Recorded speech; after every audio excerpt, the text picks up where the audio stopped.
السلام عليكم، نتمنى انكم تكونوا بخير وعلى خير. نتوما كتشاهدوا هذا الفيديو اليوم ان شاء الله غادي نحضر معكم الكيك ديال الحامض اللي كيجي غزال بزاف، كيجي خفيف بحال شي جينواز.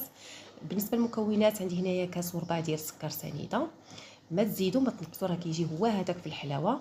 من بعد ضفت واحد الحامضه كبيره خضراء، يفضل خضراء ما كانش حتى الصفراء كتعطي بالغرض. حكيتها في الحكاكه رقيقه ومن بعد حكيت هذيك سنيده مع داك الحامض.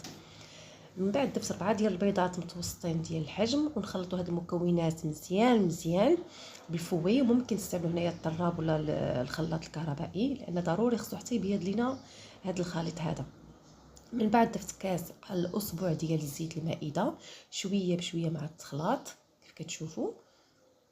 زدت عليهم 4 كاس ديال عصير الحامض. المهم خصنا 4 كاس، عتصروا هذيك الحامضه عطاتكم 4 كاس وهذاك ما عطاتكم، زيدوا الحامض 4 كاس.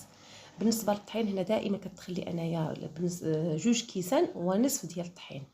انا بستعمل هنايا الطحين ديال العبار، يعني نتوما ديروا 2 كيسان وربع وعاد شوفوا. زدت عليها 2 خمارات حمر وزن 16 غرام وواحد الفاني. كنغربلوا هاد المكونات مزيان ومن بعد كنخلطوا الكيك ديالنا.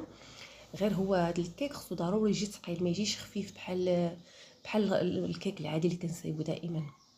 خديت المول دهنتو بالزبده، رشيتو بالكوك، يعني كيعطيه واحد النكهه رائعه، خصوصا ملي كيكون كيطيب كيجي غزال بزاف. دخلته الفران يكون بارد مده تقريبا الفران ديال الغاز 45 دقيقه حتى ل 50 دقيقه. بالنسبه للسيرو هنايا عندي 3 معالق كبارين ديال سنيده، 3 ديال الماء، 3 ديال الحامض، عصير الحامض. كنحطوهم فوق النار يغلي ويعاود ونخليه يبرد جانبا. هذا هو الكيك ديالنا، شوفوا كيفاش كيجي رائع، كيجي رطب ومفشفش. خديت واحد الكيردون تقبت الوجه ديال الكيك وغادي نسقيه بهذا السيرو حتى يشرب مزيان وخليه يبرد جانبا.